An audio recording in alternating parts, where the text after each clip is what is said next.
All right, mic check, I'm good.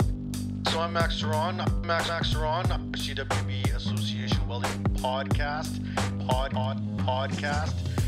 Today we have a really cool guest, Welding Podcast. The show is about to begin.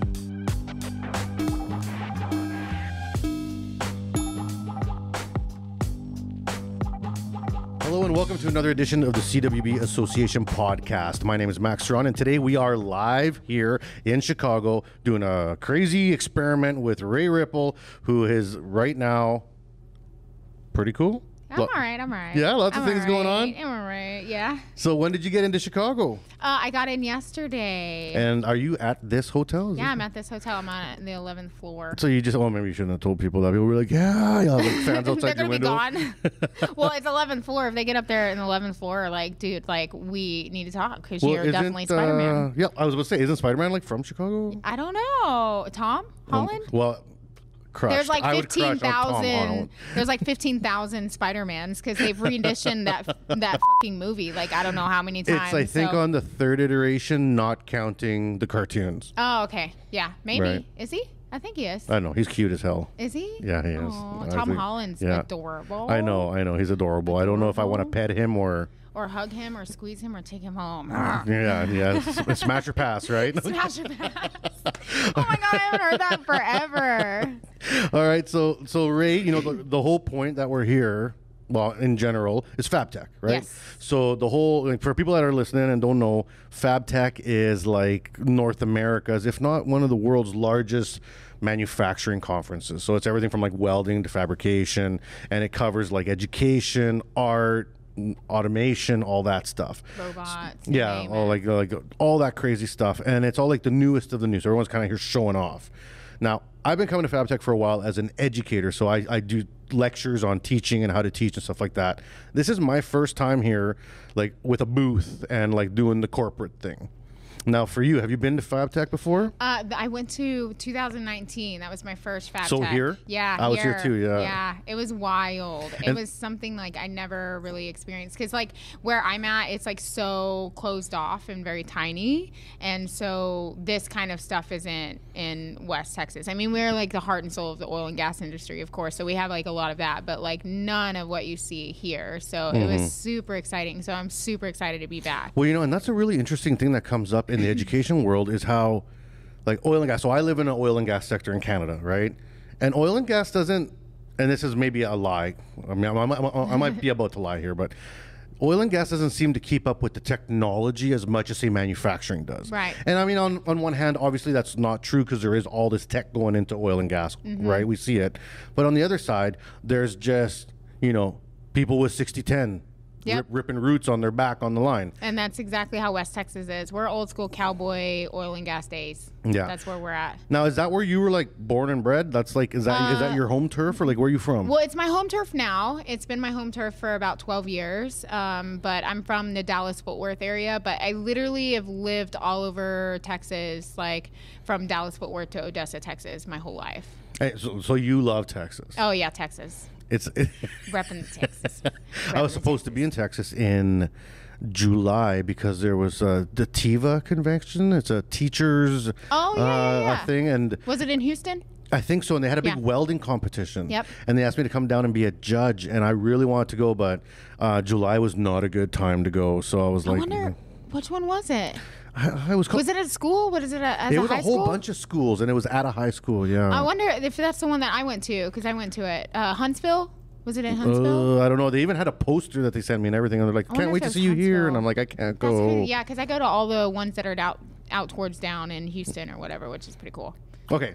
Where were we? Oh, yeah. So we're talking about FabTech. So you were here before 2 years ago, and were you here just like as a spectator, or did you come here to like represent something, or did you have like your art here, or what was going on? Well, 2019, I kind of came with like everything, not art, but like just as myself. But like I hung out in a bunch of different booths. Like I was in Flame Tech's booth, I was in Weldporn's booth. Blue Demon and Weldporn were together, so I was in their booth. I kind of bounced around like a little bit of everywhere. So, but also I had no earthly idea what to expect. You know what I mean? So it was like, and it was huge 2 years ago. Massive. Yeah. It was super massive. But back then, like a lot of people kind of knew who I was, like, or knew a little bit about me or whatever. But there was a lot of people that didn't know who I was. So like I would start fucking with like the robotics guys and like stuff like that. Like I had a bullhorn, and so like people would walk in front of the weld porn booth, and I'd be like, "Do you like porn?" And they'd be like, "Excuse me." I'm like, "What kind of porn?" I'm talking about weld porn. Like, you want weld porn? Like, sicko. Like, so there was like a lot of that, and then like I would like stop off and hang out next to the Frodius booth, and the robotic guys that were over there. They like I was like talking to them about what they had and what they were doing, what their machine does, and like he was like it's kind of funny. He like kind of treated me like shit a little bit. Like, why are you so interested in this? And I was like, spy? Well, I was like, I just got into welding. I just started to learn how to weld like 3 days ago. So I told him I was a welder and I just got into it like 3 days ago. It was super funny. And I was standing next to a friend, and he was just cracking up laughing the whole time because the guy was like such a and so, but anyway, so it was like fun. Yeah. Now this year, same thing. You just here to rep all over, or now are you? Oh, it's different. Have you gotten married? No, I'm married. I'm married to Hypertherm for sure. That's my first love. But so this year I'm mainly at Hypertherm's booth, which is kind of cool because at the end of 2019, they immediately were like, "We need you. Like, we want you the whole time. Like, we don't want to share you." But I'm kind of bouncing around a little bit too with AWS because of the Netflix series that just was released on Friday. Right. So with them, and then I'm gonna be at the Fabricators booth, Justin's booth for like an hour on Monday, but you will mainly see me at Hypertherm, and I have a pair of wings there too. Did you hear about what's going on with me and Justin and Jason Becker? Oh, I know. Did you hear about that? I'm so gonna be there. I so have to be there for this. Like, I'm gonna be there. It's Thursday, right? Yeah, it's Thursday. Yeah, that at like 10. 10 in the morning. Yeah. It all came together like last minute. Like me and Jason have been like kind of, egging each other on for like probably like a year, being like, like, "Oh, I'm probably a better welder than you," and he's like, "Oh, you're probably doing that." Yeah, we actually, oh man, we did like a podcast back to back. So I was on his, and then he was on mine, and we were like, "Yo, who's the better welder?" Yeah, we're like podcasting each other. It was crazy, dude. I love Jason too. Like he's a hero solid dude, of mine. Man. So that came together super quick. And then actually when I was looking at it, like we had beers with Justin, what was that, Friday night, and we were talking about all stuff that was going on, and I was like, how does this happen? Like we're all, at one point in your life, you're just a dumb kid that's like, "Oh, I like fire." Like, and I like to play with stuff, and then all of a sudden you're like on TV or you're hosting a show. I'm running a company. It's like, crazy what the hell's that you happening? say that, because I swear on my life, like I was just talking about that with like somebody like 2 weeks ago. Like I saw like our insurance guy on a billboard, and I was like, at what point in our lives do we come to become who we are? Like, what is that point in our lives when we're like, I'm going to grow up to be an insurance agent, or I'm going to grow up to be a welder, or I'm going to grow up to be, whatever. Like it's so crazy. There's that transition point in our lives somewhere that it just leads us to the path that we're supposed to be on. And you don't even know what's happening when some of those changes happen. Like, for example, I always used to say, like, with students come in first day of school, they'd be like, "Oh, hey, welcome to the welding program." Like, I was a college teacher for like almost 10 years. So I was like, "Welcome to the welding program. You're going to start this journey," and you're trying to give them the pep talk and everything. And then I'd be like, "Who here wanted to be a welder when they're in grade 5? Like, nobody. Right? So like, it's not like everyone wants to be like a fireman or a cop or, an astronaut or something like that. But those are the careers that we're introduced to as children, is when we grow up, we want to be movies, those things. TV, music. There's not like, any songs about like, "Oh, Johnny the welder," like it doesn't really happen. Oh yeah. So it's like, we're kind of conditioned to go down these paths. And then all of a sudden, you're rolling out of high school, or some people like way later in life, like you're in 20s, 30s, whatever. Whenever that transition happens, you find yourself, like a moth to the flame. You're staring at the light. You're looking at that fire. You're watching that Jesus moment when you have the arc going, and you're like, "I am the master of energy." You have that moment, and you realize, like, I want to do this like all the time. Like, this is not now work. It's not work anymore. Well, I like this. And like we like also too like go through so many different transition points in our life that we really honestly don't have anything fucking figured out until like, bro, I didn't have my life figured out until I was like 30. No, I'm 36 and yeah. I still am just barely getting to the point where I'm like, oh, okay, this is it. This is what I'm supposed to be doing. And I'm 36. I just turned 36. So And like 5 years from now, it may be something completely Exactly, different. yeah. Like, of course, art will always be involved, but like, it's just so wild. I mean, I was a waitress. I was a professional college student for a long time. Mm-hmm. I was a tow truck driver. I was a firefighter. And now like I'm doing this full time. You know, I do art full time. So it's kind of wild how your life transitions into so many things. So I always tell like my students or high school students or college students or anybody that's looking for a career in general, it's to just kind of chill out, just see where life takes you, because you may think that you want to be a nurse now, but you may get into the nursing field and realize that, oh man, it leads you to this other path where you're like, oh, I want to teach, or oh, I want to do this, or you just completely could you leave be a it. nurse? I couldn't do it. Well, I was on the ambulance, so like, yeah, being a firefighter, I was on the ambulance. I feel like for a long emergency time, so. response teams, like EMS services, I could do that. That's fun. Like the critical stuff. I've worked in heavy industry. I've been around gnarly accidents. I've been a first responder on accident sites. I can deal with it. Maybe in the head it's a little bit of a longer path, but physically I can deal with it. But like to be a nurse or a doctor or a front, like that kind of healthcare. Oh my God, work, and like what they're having to do now. no, it's not a just chance, insane. man. I would have crumbled, and like I think I'm pretty strong, but I don't have the empathy. I don't have that. Yeah. I don't have that deep, loving nature. I'm more like a smash a square peg through a round hole kind of person. yeah. Like, I'm gonna make this happen some way, right? And I think You're like the guy with the lightsaber. Like, give me my lightsaber. yeah, exactly. That's I'm a man. well, it's not even about being the man. It's just like this needs to be done. Yes. You know, so it's like, That's awesome. and well, sometimes, Yeah. sometimes not so awesome. No, it's Yeah. like it's a fun career for sure. You get to see a lot of amazing things, but like to be a nurse outside of the ambulance, probably definitely not could have done that. Like That's 'cause, tough. Like at that point, you're like caretaking of this person's life is in your hands for more than just Yeah. the few or even hours just like that a you're in there. clinic nurse, like being like, hey, I got this thing growing in this corner. You want to take a look? No, hard? No, actually, I don't. I do. I want to look. I want to see all of it. Pull your pants down. Let's see. That's what I want to do. I want to see it. Is it poppable? Can I pop it? Like I will get lost on Dr. Pimple Popper, Pimple Popper, yeah. videos for like hours. I hate it when I'm watching that and I'm like eating Jello or something. I'm like, this is a bad idea. You like eating Jello? It comes out looking like the Jello you're eating. It's gross. This is gonna be the greatest podcast you've ever done, just so you know. Yeah. Probably. Yeah. Probably. Okay. I was curious. I took a note here. You went to university, career student. What did you study? So I didn't go to a university. I went to a community college. Okay. So I went to actually school for a couple of things. Like I changed my major a lot because I could never make up my mind, obviously. So I went to go initially get my basics. Then I left for a little while. Then I went back and decided I wanted to be an interpreter.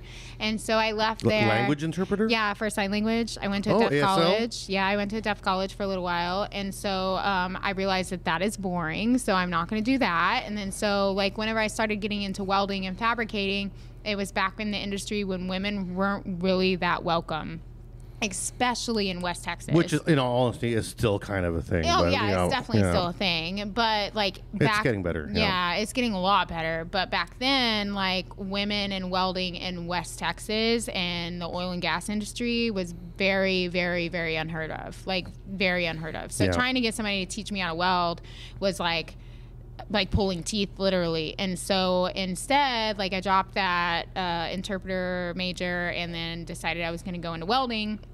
And then whenever I got into the welding class and he handed me a bunch of books and he was like, here, we're going to do this first and then we're going to weld. And I was like, I'm out.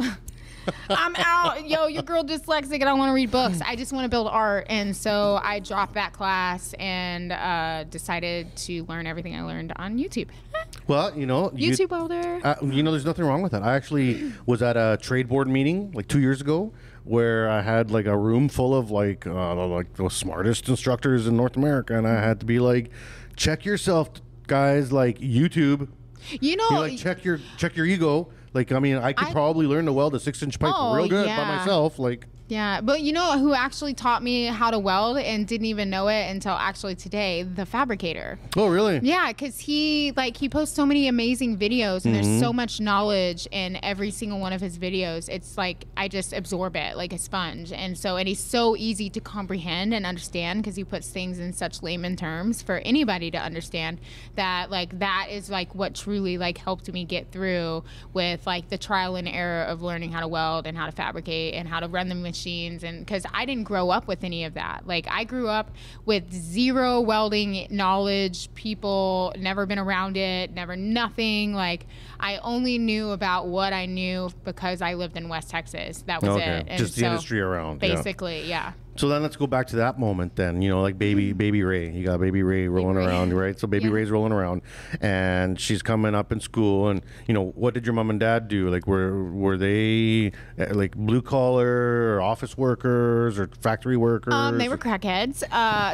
No, like my parents weren't really like the best. Involved? Yeah. I mean, they were involved, but not involved. Like, they were more interested in recreational activities versus like being a parent or whatever. So then where did you see that guidance to drive yourself? Because like, I mean, in the first 30 seconds of meeting you, you sense the drive, right? And I'm sure you've had people say that to you before, right? Like you got this like drive. People say that to me. I'm like you could have dropped me in the jungle at 3 years old and I would have been all right because I just got that seed, right? And you have it too. Who was there around you at that, you know, baby Rae time that you can look back and be like, that kind of gave me some, like, a little bit of direction or a little bit of help? Honestly, before I had my daughter, I don't know. No. I don't know. I really don't even know how the I got myself out of those situations. Yeah, just day by day. Yeah, I just take it day by day. Like, but I also was living a life that I thought everybody lived the same life I did. Like, I'd never really been exposed to anything outside of that. And so I didn't really understand or comprehend that life was different besides that. So when Chloe was born, my daughter was born, that's when I realized, like, holy shit, like, this is... Like, there's more. There's so much more, and there's so much more to live for, and so that's what that's when it shifted. Like, I was super careless. Like, I mean, I was like this homeless teen running the streets, like partying, skating, causing trouble. I didn't have parents. It is what it is. Yeah. And then when Chloe was born, that's when I was like, all right, like, we're gonna do this, and we're gonna do this and together. that's awesome because a lot of people don't do that. A lot of people don't do that. Like, so like. I had my kid. I was 20. My ex was 18. So, you know, like we're also both living on our own. Yeah, like just don't know anything. Like it's like whatever. I was trying to go through school, but the one thing that saved my ass is that I had already started welding. So I was already welding on the weekends, and so then I was like, okay, I'm gonna try to run this out as long as I can. Like with school, I eventually had to drop out because, like, I mean, I thought I could do it, but I could not. It's hard. Yeah, it's really hard. Especially at that age with a kid. Like, and I had no help, no support, no nothing. And like trying to be like, just being on government assistance was about as good as it got for me. Yeah. And so at the time that I had Chloe, I was homeless. And so I was working at a local home improvement store. And the money that I made just wasn't enough to sustain us into a living like apartment or into any of that kind of stuff. Let alone anything positive. Yeah, you know, like it was just, and I ended up getting fired from there because I was late, which was crazy because I was sleeping in my truck in the parking lot. And so like, bro, I'm already at work. Like, I was just sleeping. Right here, man. Yeah. So like, I actually, the reason why I got out of that and I was able to get us into an apartment is because I actually stripped for a little while. So I got to a point where I was just like the state of Texas, if they would have found out that I was living with a baby in my truck, they would have took her from me. And that was my motivation in getting us the off the streets, was to like create a life for her that nobody could take her away from me. And so I started stripping. I made the money that I needed to make, and then I got out of the business. Like, it wasn't something that I looked forward to. It wasn't something that it's work. It was easy money. I walked in. I didn't even want to do that. But I walked in initially trying to get a waitressing job, and they of course coached me into that. And then the first night I made as much money as like one paycheck at the home improvement place, and I was like, all right. So I just started saving it, and I put it in this little lockbox underneath the seat of my truck, and which is kind of an idiot move now that I think about it, because like anybody could have broken in that truck. Boom. It was like a 1979 F-150, so it was like the easiest thing in the world to break into. Like someone else's key would open it. Yeah, like anybody's key would have opened it. You probably could have just pushed the little button, it would have opened it. But like, so I hid it under the box, or in this box under the seat, and like, when I had enough money for a deposit, because like back then rent was like $300 for like a cheap little 1-bedroom apartment in Fort Worth, Texas, and so you had to have the deposit, electricity deposit, and all. You know, it's probably going to cost roughly $1,200 to $1,500 to get you into an apartment, roughly. Yeah. So like, but also I only made like, I wasn't in like this high-end strip club, so I didn't make like a whole lot of money, but I made a lot of money for what I was making before. So yeah, it took a couple of weeks, but I was able to save up the money I needed and like get us into an apartment. And we didn't have anything, no furniture, no nothing. We slept on the carpet, but we had a place to live, and that's all that matters. You know what I mean? If you come from a place of poverty, the expectations are low, right? And also the world is small. And something that I've had to explain to a lot of people, they're like, well, didn't you see that, or don't you get that? Your world is this big when you're poor. Like, you don't see past like 3 square blocks of where you literally plant your head. Like nothing else exists. And it's not like you're stupid. It's not like you don't get it. It's because you're surviving. Yeah, you're just like not in even survival it's not mode like a all the lion time. in Africa is wondering what the bear in Canada is doing. Like, no, he's thinking about like, what am I going to eat tonight? You know what I mean? How am I going to pay my electricity? And it kind of like, it always, even though we never had money at all by any means, because I made my money, I got us into an apartment, I got us the hell out of there, you know? And so after I got out of the strip club, I started working at Walmart, and I made donuts and cakes in the mornings. I worked at Chicken Express in the afternoons. And so like, I literally like the best jobs ever, but both of those gave me free food. So like, I would be able to bring food home for Chloe and me and in our apartment. But fast forward, I ended up having another kid like 5 years later. And so ended up finding myself in another single mom situation.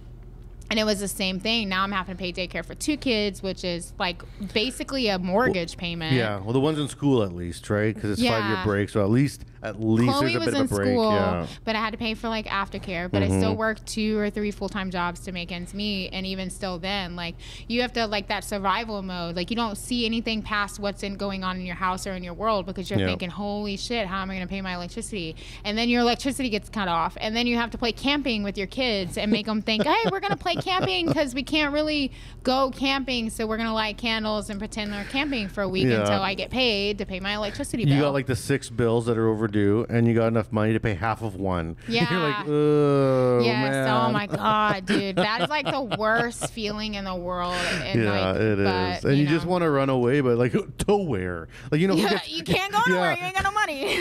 You know who gets to run away? Rich people. That's yes, they get to run away. All right, so let's come back now. You know, you okay? Now you got 2 kids now. So like, we're boom, boom, boom. We're going down the path here. You got 2 kids. You're rocking and rolling best you can. You're hustling as we have to, and now you're coming up into your 20s. I assume that my math is correct. You're probably mid 20s, and then at this point is still like, I mean, I know you said you got into trades kind of later, but at this point in your mid 20s, anything trades world, like you're coming up, you're working Walmart, Still you're no working trades. no, like it's just not on the radar. Trades. Yeah, it's literally, I'm like in survival mode every single day. Like literally every single day of my life was wake up, survive, go to bed, survive, wake up, survive, go to bed, survive. That was how my days, my routine was every single day. And like, and then it got to the point like Chloe, my daughter, she started growing super sick and we didn't know why. And like, so she ended up being diagnosed with Addison's disease when she was 8. And then when Cash hit 2, I got really sick. I had ovarian cancer, uterine cancer, and cervical cancer. Ended up having to have a full hysterectomy, and then that's so got it was all just pile like, of meds that's going to it go just with literally it. was just piling up. And I don't, in the state of Texas, when your kids are on Medicaid, you don't have insurance. So I didn't have insurance. So like, of course, like now I have these medical bills I have to pay for on top of, I can't even pay my electricity, much less buy food. Like it was every single day was surviving. Like I wasn't even doing art Like, I wasn't even doing art or nothing at that point. Were you always artsy? Like, is this something that you've always been artsy person? So I actually did this podcast, I want to say like 2 or 3 months ago. And we kind of really nailed down, like, I like really got to think about, like, where the fuck did my sculpture building skills come from? Yeah.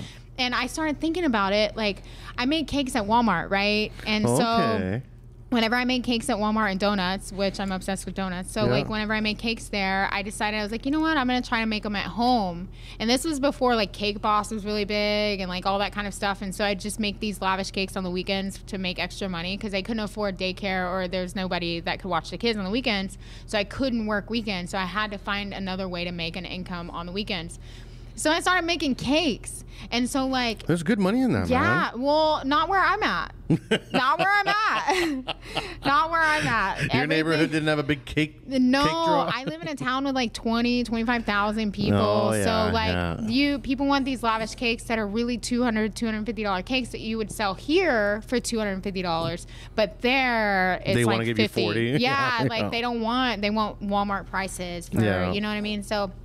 And it's just the community. It's just because it's just such a small town. And if oil's not thriving there, then nobody's thriving there. And so I tried to do it at one of those points in time where the oil field was down. And so like it just happened. So I think I've always drawn. I've always like been creative in some way. Like and because we've always been super poor, you have to be innovative with the school parties and like stuff like that. So like I would always make cupcakes and like all of that kind of stuff. So it kind of just like the creative side have always just kind of grown a little bit. But yeah. I heard a saying once, desperation creates innovation. It does. And I was like, man, truth. It's the truth. It is 100% the truth. All right. Well, this will be a good time to take a break for our sponsors. We're going to take about a 30 to 1 minute break here, and then we'll come back with Rae Ripple here on the CWB Association podcast, so stay tuned. And we're back here on the CWB Association podcast. That was the quickest. Yeah, we just did a time warp there. We did. It was like a simulation.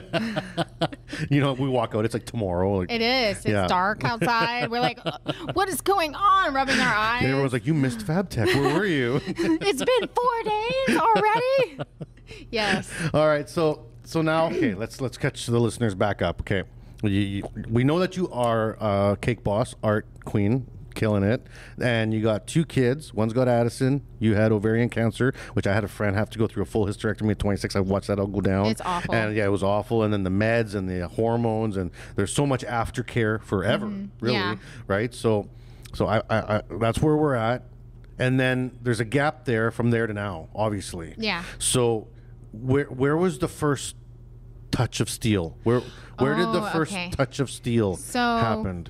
This is where it gets interesting. So like at this point, like you survive for so long, you start becoming depressed. And like I've always kind of been depressed as a person, like my entire life. I mean, look at where I've come from. So you're probably born with it. Like basically born into it. And so like I noticed it started really taking a toll on like whether or not getting out of bed, debating getting out of bed, things like that. So I started painting.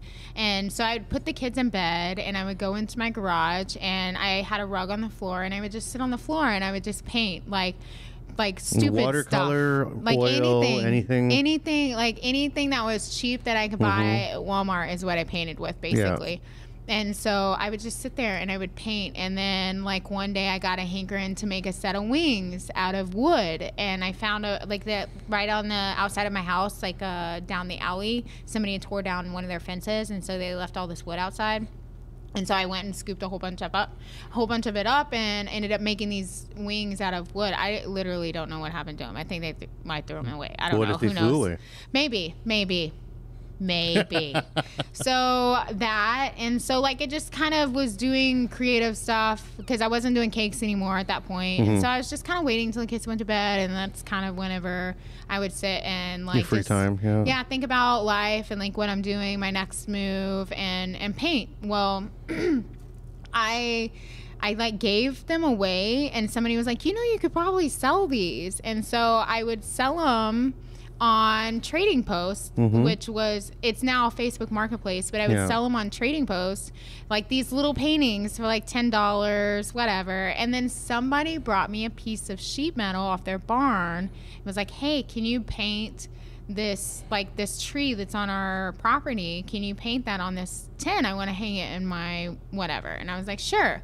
So I did. Well, then that like, I don't know what happened with that, but like that kind of transitioned into, hey, will you paint me a Texas flag on this? Will you paint? Because Texans love it like that, you know? And so like, can you paint a Texas flag on this piece of sheet metal for me? So I ended up finding this like really cool honey hole is what I call it. A honey hole. It's a scrap hole literally in the middle of the oil field, and there was a ton of that barn scrap in there. So I would like load my truck up with it, and I would take it home and I would cut it with tin snips, and then I started getting creative and like cutting other pieces out and riveting them together and creating these cool like abstract 2D pieces that you can hang on the wall. And I would sell them on Facebook Marketplace for $10, $15, $20, $25, just like begging people to buy them. And people actually bought them. Oh, for sure. 100%. People actually bought them. And so like that kind of is how my metal work You got your started. first slivers of metal, and it had to be, of course, galvanized tin. Yeah, the worst kind, the most toxic kind. So, and like that kind of transitioned into like whenever I changed my major, because I was a college student at the time too, and so that's whenever I changed my major and wanted to get into welding, because like I was like, man, I know I could like do something. I'd never really seen metal sculpture either still too. Even though if you open your eyes, you start realizing that it's kind of everywhere. Yeah, it is. Yeah. It really is. Yeah. And so like where I'm at, we don't have art anywhere. Like I just basically put the first metal art display in Midland, Texas, in West Texas, and it's made out of all oil-filled scrap materials, which is kind of cool. So like in West Texas, they're businessmen, they're business driven, they care about oil and gas, they don't care about art, they don't care about none of that kind of stuff. So like there was no public displays of art to like reference. So I kind of wanted to take my work to the next level. So the truck that I had was a 1989 F-150. It was literally the biggest piece of shit. Like it always broke down every week. Something else was wrong with it. Like I wouldn't even pull into a Family Dollar because every time I pulled in that Family Dollar, it would break down in the parking lot. So I quit going to that Family Dollar. Well, I didn't have all the tools and the things that I needed to fix it, and like I was still like YouTubing welding, so like basically in my head I was an expert welder because I had watched hundreds of hours. Does that. YouTube makes you think you're an expert real quick. It does. It really, really does. I was that person. So my steering column needed to be replaced, and I didn't have a steering wheel puller, and so I went to a friend's shop, and they build race trucks. And so I was like doing my thing over there, like fixing my truck. And I saw what he was doing. I was like, hey, you want to let me try that? And he was like, have you done it before? And I was like, sure. Yeah, all the time. All the time. Like I'm an expert. I was that person. Yeah. And so he let me try it. And like it was a little MIG setup, or it was just a little MIG setup. And so I was fucking hooked. And like I was like, the smells, everything about it became so addicting. And just talking to my assistant about that, I think it was yesterday, I was like, man, the smell of welding is like something it's that intoxicating. So my dad was a Boilermaker, so I grew up around steel. Like I was born into steel. Like I was born with like a steel pull up my butt, and it was like, wait, that doesn't sound right. Anyways, it was just something that I've always been around. This like the smell of grinding dust and of oil and mill scale, and so for me it's like super like nostalgic. And I like now in the position that I am, I really miss being on the tools. Like I still got my garage, and I can go into my garage and weld and play it anytime I want, sure, but I don't find that time, or I'm not making that time right now. You need to make that time. And it is. I got a half-built like stainless steel fire pit that I'm making out of an old beer keg. It's gonna be super cool. Dude, beer kegs are like the best fucking thing in the world to make things out of. Steel. Oh my god, they are. I make so much shit out of kegs. So I got like 3 kegs I just picked up from a buddy. So I'm gonna make this one fire pit, but I got like all cut apart, and I was like kind of working on the design, and I haven't touched it like in a month. And I was like, yeah, I gotta get in there. You need to get your ass together, okay? There's no excuses, all right? You need to get your ass together. You need to do it. Well, and I'm not good at art either, so I'm trying to like see if I got that in me, because I'm You're very wrong. technical. I'm very Everybody has art in them. Everybody. You just have to find that right trigger to pull it out of you. But Does that make visual sense? art, like, so I'm a musician. I play guitar. I was in a See? band for years. Creative. So like so I can write music. I can play guitar. Like we toured. We did all this cool stuff. But the visual arts, like, I get real proud if I do like a stickman that looks like he has like emotion, right? And I'm like, see, he's running, you know, like, and you can tell because he's got lines behind him, right? Like, that's about as far as I get. But I feel like maybe there's more in me, because I do build these steel things, and sometimes I feel like maybe I'm being a little bit artistic without even realizing it, because I'll be like, oh, this thing needs a vent in the side, and instead of just cutting a square, I make like a nice shape to it, and then I mold it, and I'll hammer it out, and I'll be like, and I'm just thinking, because it's like, well, if someone's going to pay me all this money, it's got to be pretty, Yep. right? You don't want it to just look like you just cut it with a zip disc, right? Exactly. And so I guess that's kind of artsy, but I see stuff like what you do, and so many of my guests who are these wild artists, it's like mind-blowing to me. It's like these things come out of nothing. I wish you could see the first I ever created, because it would probably make you feel a whole lot better about what position you're in now. Because like I'll show you before I leave here. I'll show you the first piece I ever welded, and they were a set of wings, which is kind of ironic that wings are like my staple piece. But like, it just, welding is just like, it's intoxicating. Like, everything about it is powerful and intoxicating. And like, when like you spend your whole life surviving, like, there's just a certain kind of power it almost gives you that you're in control of. And so I think that right there, if you like change your thought process into like how powerful that fire really is, it might kind of help that little bit of Bring it creative around. side. Yeah. You know, it's funny you out. bring up that power thing. Here's something that I've noticed. Maybe I'm going to say something that may just people are going to be like, okay, Max, he's got problems. But even when I'm welding and I get burned, I kind of dig it. Feels good. Yeah, I kind of dig it. I'm so glad you said that. You got all like I Oh my got God. all these crazy scars. My whole body's covered in Every scars. I've time I been get welding burned, I'm 30 like, years. yeah, I'm alive. I'm alive. That's literally how I feel every time I get burned. Look, right there. Yeah, so okay, so I'm not alone, because I got all these scars. People are like, other welders don't have as many scars as me, and I've been welding like all my life, and it's like, man, you got a lot of scars. Like, why you got so many scars? It's like, well, because when I get burned, I don't stop. It's just like, I just let her burn, and they're like, that's kind of weird, dude. I'm like, I'm like, I love it. I love it. pulling metal out of my arm later. I'm like, you were a worthy opponent. Put it in your pocket. It'll save you for later. Yes, dude, I get it. Yeah. I totally get it. But people always talk a lot of shit about like how I dress in the shop, like according to It has come up. I've actually had people ask me about it. about you. PPE. Oh yeah, PPE. So Yeah. like, all right, if everybody's listening, I want you to listen up. All All right, right, this here is it my is. story. Straight from Okay, Rae. Yep. this is my story.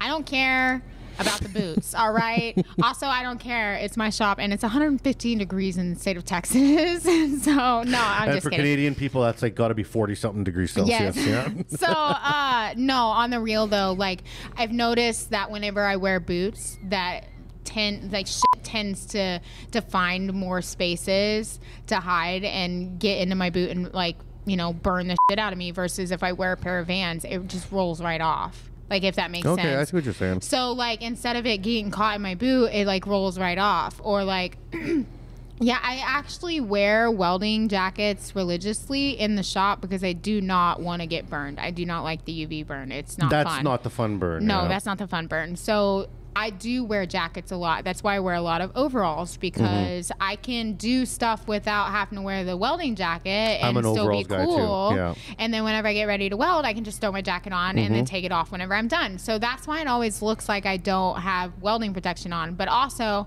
by the time that I'm like, I do get a picture or a Or snapshot you of film it. something, yeah. Yeah, it's like the end of the day, I'm super fucking hot. It's like literally I'm dying in there. And so at that point, I'm finishing up my day. I'm doing a couple of little things, and then that's it. So I do always try to wear PPE, and I do always wear sunblock. I wear sunblock religiously in the shop because I have vitiligo. And so that right there, the skin pigment, I don't want my skin pigment to die any more than it already has. I mean, I already kind of look like a giraffe. I don't want to look like a giraffe anymore. And so You're like, not tall. What are you talking about? I know. I'm a short giraffe. So You're just a juror. basically, sure. So that I'm gonna use that. I'm gonna make that a sticker. No, so like I always use sunblock. I try to protect myself as much as I possibly can. So you do see me in Vans a lot. You do see me without a jacket, and I do advise everybody wear PPE, the proper PPE. Like, and I know everybody takes it off at some point whenever you're getting hot. Like, that's just, it's normal. It's human nature. But yes, I do wear my PPE. It's not always on social media, but like, yeah, maybe not when I'm grinding or whatever. Well, and it's your house too. Like, it's your home shop. Yeah. And like I said, that's not an excuse. I'm not advocating or denying or anything for anybody. Right. But at the end of the day, you do what you do. I think I gave the example of me working in the mines. I'm working in a mine. There's all this OH&S. There's safety officers. There's regulations. So yeah, I'm like plus 100 wearing 5 layers and just sweating buckets. And they have to supply me with like these special drinks so I don't pass out, right? Called Squincher, which is actually quite yummy. Yeah, see, it's like the same. It's the same. Like you just get so hot. Like you have to think about your health sometimes. That's right. And just take off. And those are industry jobs. Like I make the deal. I basically agree to do that to myself for the paycheck. Yeah. Right? Like, that's the deal. But when I'm in my garage, and I get called out on this too, because I'll be like, hey, I'm doing this thing. I'm going to do some TIG welding. And I'm just like in a tank top. And people are like, oh, why aren't you wearing your proper PPE? And it's like, you're right.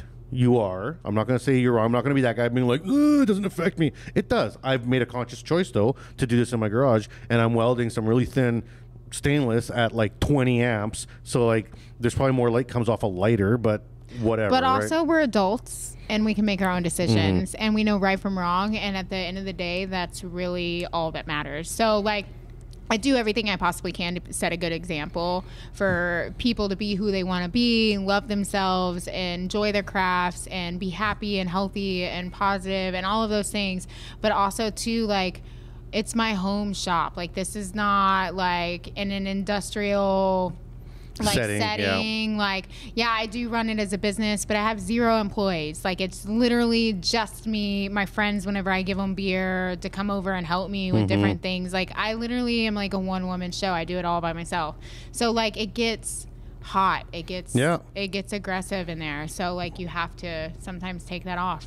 So now we've gone down this path, and we are, you are now making wings for $1 million companies, and right, and you are on TV, right? You're on TV. I haven't watched the show yet. I'm sorry, my bad. I don't do a lot of TV watching, but I might have to watch. Okay, she's watched it all. You watched it? Oh my God, did you like it? It was so awesome, right? Yeah. Dude, I'm like super pleased with how they edited it. And also too, I'm here to say everything you see on the show legitly happened. Like, nothing was staged? Nothing on the show was staged. That was like probably like one of the most like, I almost feel like it was like an artist boot camp, like in a weird way. Because like I went into it and like you have to literally be physically and mentally prepared to do this, because you're going to have to dig deep to find like the creative side to get some of these sculptures out in 10 hours, or like the ideas just themselves. That stresses me out just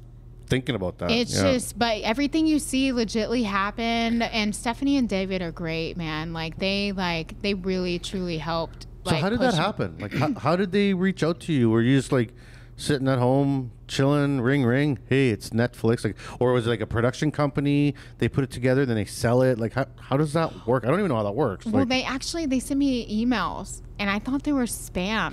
Like, I actually no, I don't want to give you this. I do not want to give you my social security number and blood type. Okay, like I don't. And so like I literally got I don't know how many emails about it, and then I finally like.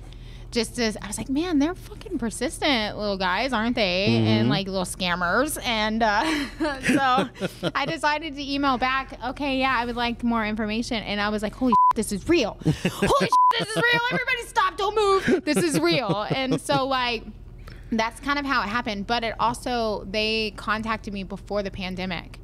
And then the pandemic happened and the world shut down. And so like, after that, I never heard back from them. And then all of a sudden, bam, one day in August, they were like, hey, congratulations, you made the show. Also, you got to leave in like 2 weeks. Yeah. Like, it was like one of those things. And so like, it was crazy. And then like when I left too, like my life was wild whenever I left. I was doing this massive gym mural where I was painting every single wall in this massive gym.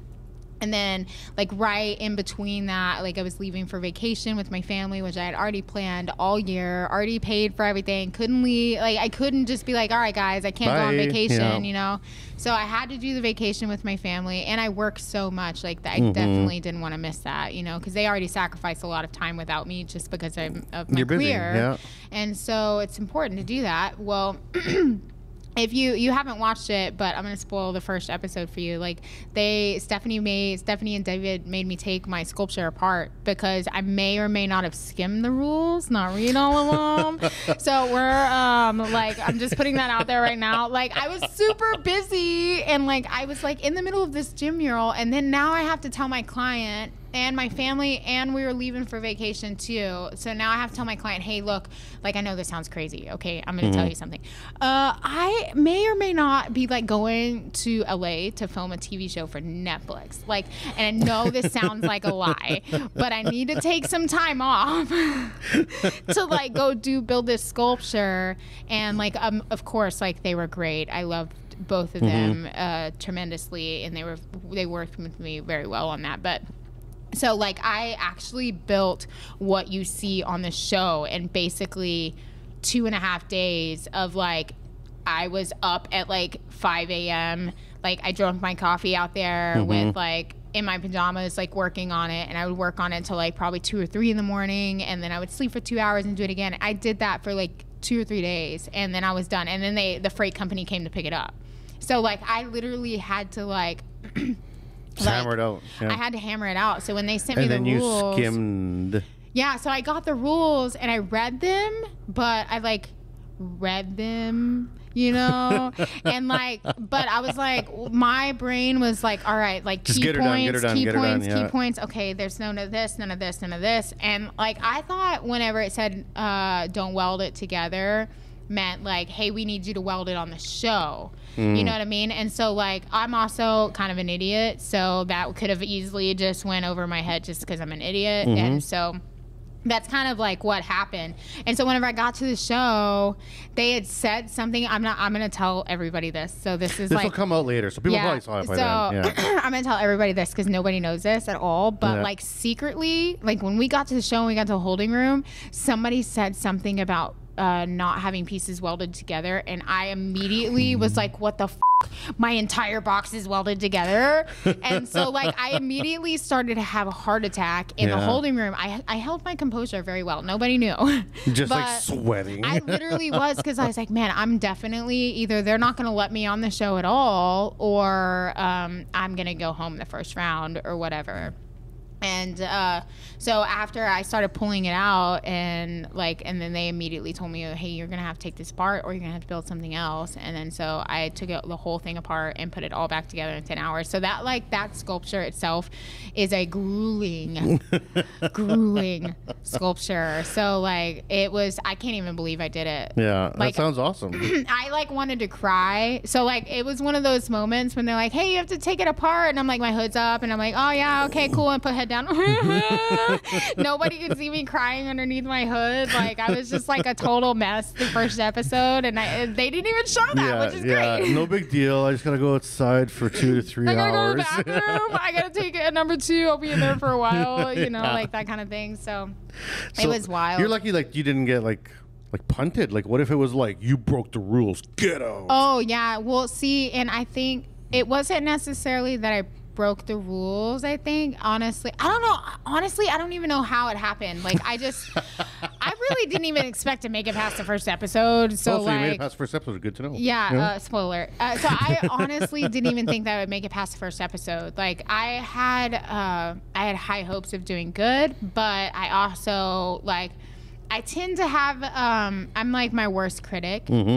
I have what they call imposter syndrome. Very, very bad. Like I look at people, and then I'm like, I look at my stuff, and I'm like, I shouldn't be here. I shouldn't be here. Yeah. Like, and that's kind of like how I felt the whole time. Is like I kind of was like. That was going to be my next question to you. Like you're in a room of all these people, so like I don't really follow art. Sorry to all my arty friends. So, but I follow industry.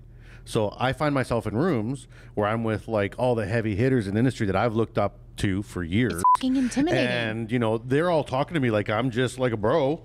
And I'm inside being like, oh my God. Oh my God. Yeah.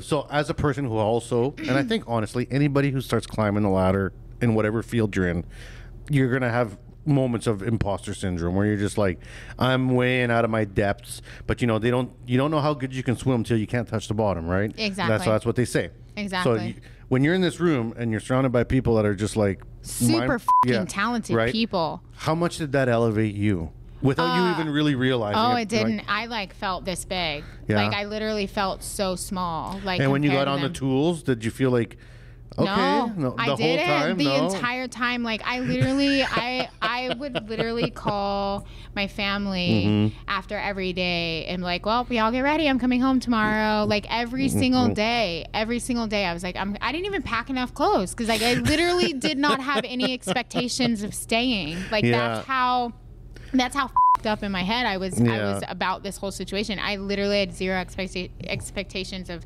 staying. And then when Stephanie and David told me that I had to take my whole sculpture apart, I was devastated. 100%, I was devastated. I was like, yeah, I'm definitely going home. Like there's without a shadow of a doubt, I'm definitely going home. But like for some reason, like I just like I kept doing really well. And then like now that I watch the show and it's out and like, damn, I like look at it, I'm like, like I fucking did that. Yeah, you were something that you didn't even know you could be. Yeah, that's exactly how, like watching it, like it came out Friday, and so I actually waited up until midnight to see if it would hit Netflix, and it didn't.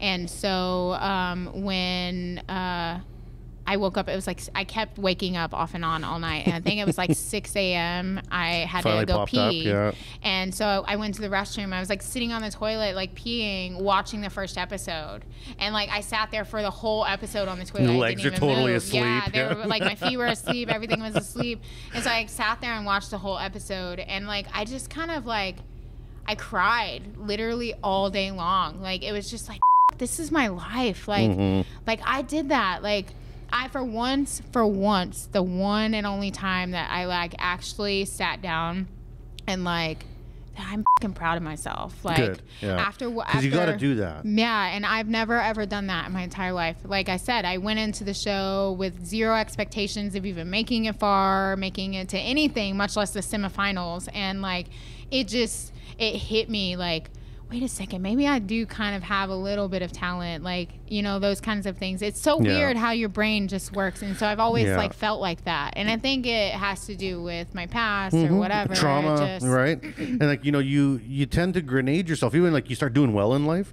and it's almost like you carry a grenade in your back pocket just to be like, I'm going to this up, boom. You know, like you can't do that. But you know, I got a million sayings. I went to school for philosophy, so I got like a million sayings. But there's like a saying that says like self-sabotage, dude. Well, and the person you need to make proud is the person you were yesterday. Yeah. Right? So and if you think about yourself at 18, looking at you today, it would be like, bro, just like, right? even like 3 years ago, Yeah. like I went through this really, really dark. I mean, like I've been pretty dark in my life, but like 3 years ago, for some reason, like I hit this like really, really, it was a well. really, yeah, I just fell down it, and like I was not coming back. Like I even made like a full decision, like we're gonna do this. Like I'm just gonna end it and be done with it. Like I'm not supposed to be here. Like I don't know what the I'm doing. Yeah. Like I planned everything. Like I like wrote out everything, like where my money needs to go, how the kids were going to be taken care of, everything. And then I just went on this like 2-week binge and by myself and went to like Austin and went to San Antonio, got drunk and sat in the river and like got a bunch of tattoos and then ended up singing at this jazz club and like just like realizing like I just hadn't lived. Like I've spent my whole life surviving. Like I just forgot to live. You just got to the start line. Yeah. And so like here I am, I'm wanting to end my life. And then I go on this 2-week vacation of just just doing things I've always wanted to do. And I came back, and whenever I came back, it was literally a knock on my door that changed everything. Like somebody came to my house and like I literally just put my bags down. Like I was laying everything out, getting everything ready to go for the kids because they were, they were set up wherever they were at, and like somebody came to my door and knocked on my door. And that's what changed everything. That's what changed the whole path. And then I started to realize, like, after that moment, like, I didn't know how to live. Like, I don't know. Like, I physically and mentally did not know how to live.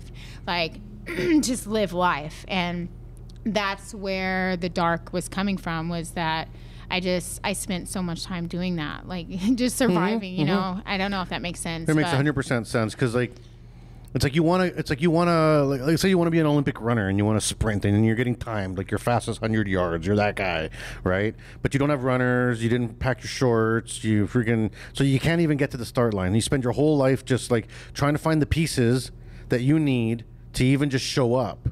And you just get caught in that cycle of trying to find the pieces, and it's not the right piece. It's a broken piece. It's a bent piece. It's a whatever piece. And you just fight.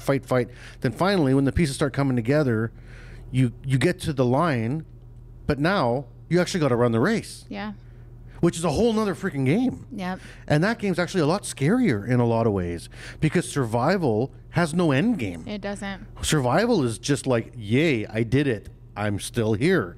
Yeah. But now you finally show up at the blocks with your shoes on and your shorts on, your hair's tied back, and you got your little number, and the guy's holding the gun and he's waiting for you. You're lining up with everybody else, and he's going to say, bang, run. That's the worst time. Yep. Right? Because now it's time to shut up or show up. Yep. And that's a whole nother thing. Yep. Right? Yep. So that's the way it was Friday. Yeah. It was just like, I would have missed all this. What a fucking idiot am I? Like, I would have missed all of this, like all of it. None of this. I wouldn't be sitting here with you. Well, and what's to come? Like, right? Like what? Who knows, right? Like, it's so crazy. So like, if anybody's listening to this and they're ever thinking about doing it, trust me, the 3 listeners we have are very, very good listeners. So, like, don't ever feel like there's no way out, because every single situation, whether it takes 4 years to get out of it, 10 years to get out of it, or 36 years, like my entire life, you know, like it's always, everything's temporary. It's just a feeling. It's temporary. Feelings are temporary. Don't make a permanent decision on a temporary feeling or a temporary situation. And that's what I almost did. And I wouldn't be sitting here today if it wasn't, for that knock on the door. So well, thank things, whoever. Yeah, whoever it was. Yeah. It'll be a mystery. Yeah. So I mean that walks us right up to today now. Yeah. Right. So that's you segued like a champ there, right to today. And so now we're gonna roll into Fab Tech tomorrow. We got booths, you got stuff, you got a reveal or something going on. Yeah. I heard something about it. I'm really on purposely ignorant about stuff because I like to get excited. It's like I don't want to know the clown's coming to the party.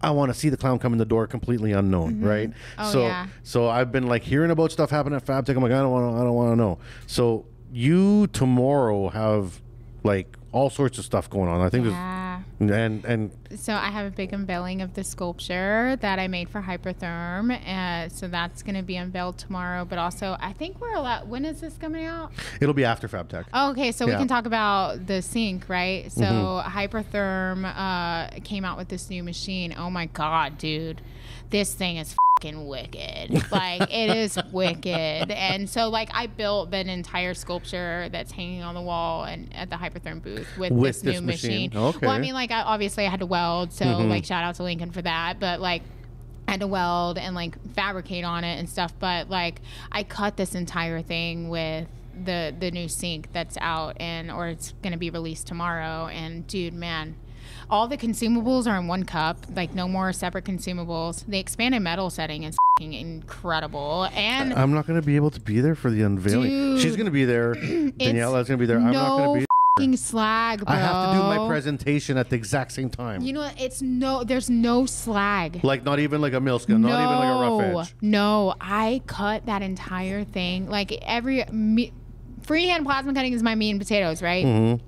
I have never cut anything that I didn't have to clean slag off. Like I literally cut that entire thing and didn't have to clean slag off one thing.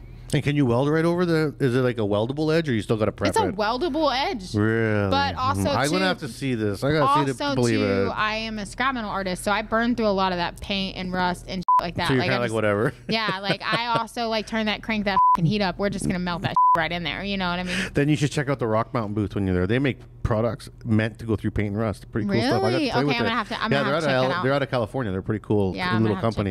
Yeah, dude, like this, well, I also use clean metal too. Like I bought fresh metal or whatever for this.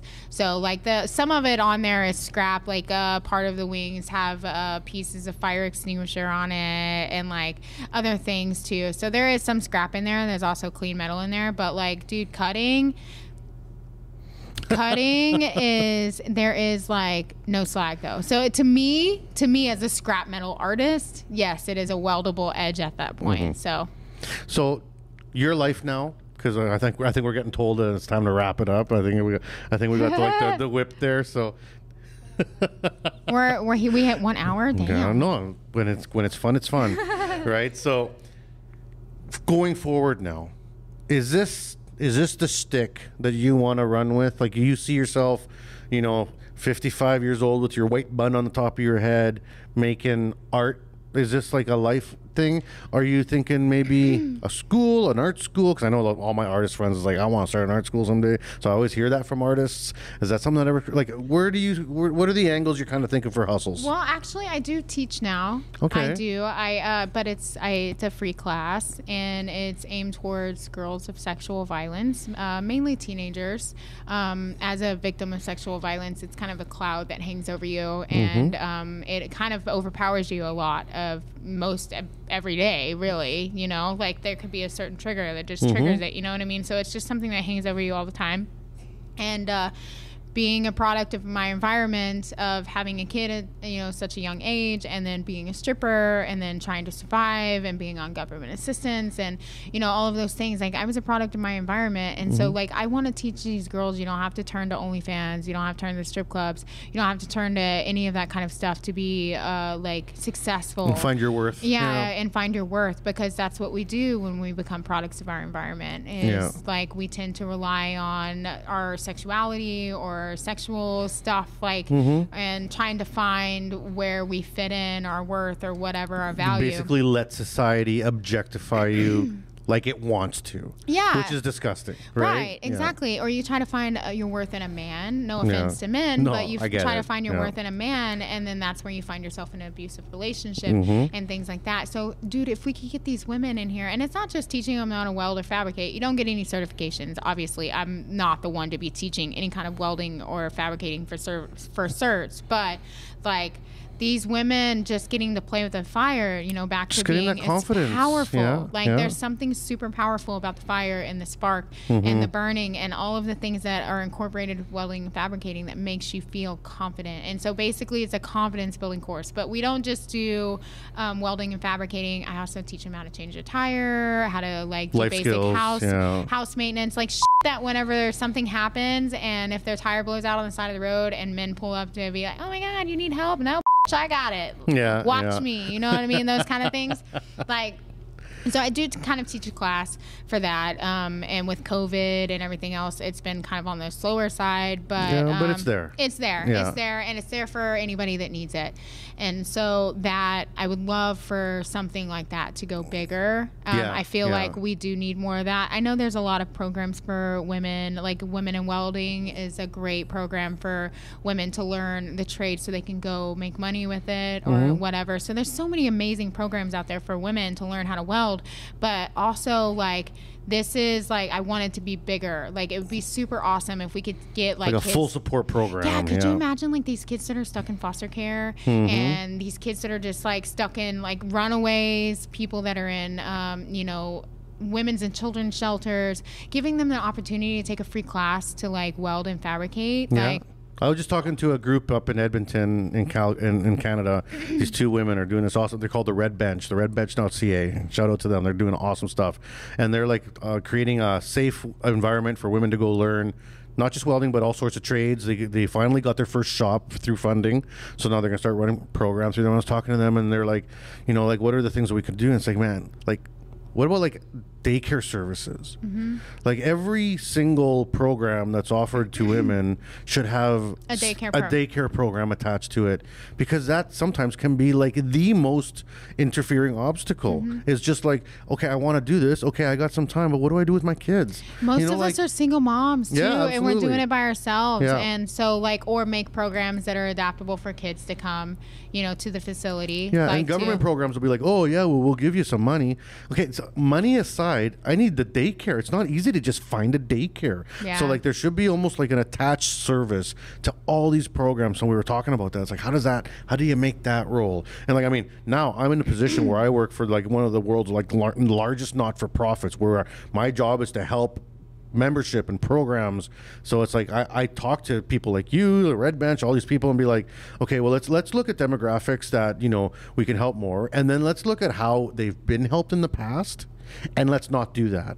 Yeah. Let's find new ways, because like you said, sometimes things get played out. Not that they're not needed. I'm not saying that, like, even a little bit. I'm just saying that it's good to be innovative and try to find different ways and cover different things.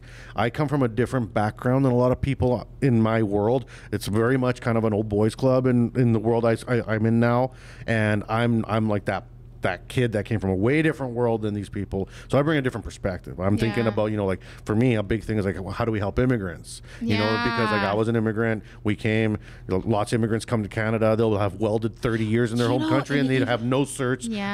They're not allowed to get certified. And it's like, and then we have these work shortages. Like, man, let these people work. Like, yeah, and like even too with the immigrants coming over here, like these women or children are trying to escape to get a better life. Like, what if we taught them how to oh, for sure, and fabricate? And we're not being like, oh yay, come to Canada, come to the U.S. and go make, you know, $8 an hour serving tables. No, how's about we get you in the trades and make some real money with like a benefits package, medical and dental, and a pension. You know, that'd be nice, right? Like, yeah, I feel like we're at this age too where college is like kind of played out, and it's in a world for tradesmen now, like because we're lacking so many tradesmen. Like, yeah, we're lacking nurses and doctors and stuff like that too, but also there's a lot of people that are like me that are super dyslexic that were always pushed off into the side in the system whenever we were in school. So like we never got taught the same things that like these nurses and doctors got taught, and because we were always pushed off into the special education program or whatever. So like a lot of those people that are like me work better with their hands than they do absorbing material, reading it and laying it out and doing those kind of things. So like there's a ton. There's a ton, and those make the greatest tradesmen, bro. Like the greatest tradesmen. We literally right now, like the association, what we do at the CWB, we're like funding programs, and Danielle actually teaches at some of these programs. You know, because you know we need a female teacher to teach women. I'm not going to send a bunch of dudes to teach women. That's just like totally setting that up for failure, just trauma trigger wise. Like, I get a lot of females that come to me, like these are kids too, that like, what are the best trade schools to go to? Because there's not a lot of female teachers in trade schools, but a lot of these females that are coming to me to go into trade schools really want to go to trade school to learn how to weld so they can make art or sculpture, which is super awesome. So what if it was like we opened a school for just metal art or just sculpture building, and you teach them fabrication skills that'll like go with them for that? Because like there is a lot of inspecting and inspectors when you're doing sculptures for like cities. Inspectors come in, they look at that stuff, like these are sculptures that can fall and kill people, like things like that. So like what if we put them in a school that they can learn how to do all those things, and women like people like me can come in and like teach, and like, you know, because there's a lot of women sculptors. Absolutely, there's a ton of women sculptors that would probably be 100% up for the idea of teaching students or young girls how to sculpt. So it's just they come to me, ask what welding schools are the best, and whenever I like, of course, like I have a ton of friends in the welding school industry, so I know exactly where they're going to go and where they're going to be safe. And like that's the best advice I can give them, like Western Welding Academy, Arkansas Elite Welding Academy, you know, Scott's Place in Houston, Precision Welding Academy. These are all safe places for women to be able to go and learn the trades. And if they, of course, if any of the students or anybody there wants to talk some shit, like they can come answer to me, I'll beat some ass. ass. You know what I mean? I'll take care of it. But I'm just saying, like, these are all safe places for women. So, like, the women that are listening are looking to get into trade schools. Like, you know, talk to somebody. Like, make sure that your program's worth it. Like, look at reviews. And see how social many women, media. yeah, man. social media is huge. Community is huge. Like, don't be afraid to ask. Like, I bet 90% of the private messages I get are like about training, because I worked in the education system for welding for so long, being like, you know, what's a training? And I get a lot of like actually like unhappy students even being like, yo, I'm in a welding program and I don't, sucks. I don't like my teacher. I don't like this program. I want to quit. And I got to be like, you know, like, I'm not going to tell you what to do. Quit or don't quit doesn't mean even if you quit school, doesn't mean you're not a welder. You can still go out and learn the other way. I didn't go to school for welding. Yeah. I went in the wrong, long, hard way. Yeah. I just started as a laborer, hauled trash, swept floors, and worked my way up. And I didn't go back to school till I was in my 30s to be like, okay, you know what? I want to go to the next level, which is into management and stuff like that. To do that, I need my papers and all my certs. So then I went back to school. And let me tell you, going back to school in your 30s is way easier. So even if you're discouraged at 18, 19 to be like, oh, I hate school, I hate it, I suck at reading, or I suck at homework and blah, blah, blah. Man, check yourself, try again. Don't give up. Try again. Try going back to school in your 30s, late 20s. You'll be surprised how much more mature you are and how much more patient you are. But also, you know, I was talking about things are temporary. Everything is temporary. Yeah. So even if school sucks, if you're getting your education and you're getting that knowledge and what the certifications that you need, just fucking suck it up. Get through it. Power through it. That's what I did in the academy. I just powered through it. Like, my instructors were dicks, and like, you know, I got what I needed out of it, and like, I moved on with my life. You know what I mean? It's the same thing. Like, you're not going to go through rainbows and unicorns and everything that you do in life. So, well, and a unicorn can still shit on you and rainbows still disappear, right? Exactly. So like, just get through it, get your certifications that you need. Now, if you're like in like trouble or like some crazy shit going down, obviously then bounce. But like, if it's just like you got like a dick instructor, just like get through it, get your certifications and move on. You're ever gonna have to deal with, like, especially in the welding industry. Oh, man. Jeez, like, you're in this industry. We're all rolling our eyes in here. Oh man, yeah, I know. Like, especially in this industry, you know what I mean? Like, I've been in a man's industry for so long, from driving a tow truck to being a firefighter to this. Like, it's just every single place I've ever went, it's just you get assholes. Like, you're just surrounded by assholes, and like, the women that are listening to this, like, you're always going to come across that no matter where you go, no matter what job you work. Like, somebody is going to undervalue you just because you're a woman. And I mean, it happens. It's just a part of life. But your skills speak for itself. Let your work speak for itself. Yeah, absolutely.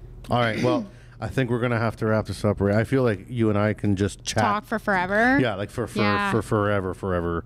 So I ask every guest I ever have this question, and it's going to be one that we've already touched on like 90 times. But if you had, let's say, a 16-year-old, grade 11, young female in front of you who's kind of interested in art, kind of interested in welding, not sure, a little bit tentative about it, what like one or two pieces of advice would you give that young girl? Send it. That's it. Just send it. Send it in everything you do. Like, no matter what you do, it's going to lead you to what you want to do later. So, like, take that path. If that's what you want to go right now, take it. It might lead you somewhere else. But also, failures are not failures. They're just merely redirections. So, your quote-unquote failures, your redirections are going to lead you to exactly where you're supposed to be in your destiny in life. So just remember that whenever you're taking off or whenever you're starting, is that there's no such thing as failures, redirection, and send it in every single thing you do. Awesome. And that's those wise words, right? Wise words. Send it. All right. So all the people tuning into the show, thanks for being such great supporters. We are, we're hitting the biggest numbers we've ever had in the show. So we're I think number 3. We're number 3 in Trades Podcasts. So that is so bad. Number 1. So I'm coming for you, Jason. I say that coming for you, Jason. And for the people that I know this is coming out after FabTech, but hope everyone has a safe time, has a good time at FabTech. And follow me, follow Jason, follow Rae, follow all the people that are we're all out here just trying to do a good thing. That's what we're trying to do, and support the trades. So until next time, make sure you guys tune in and share it. And thanks for being on the CWB Association podcast. Of course. I love you guys. Awesome. We hope you enjoy the show.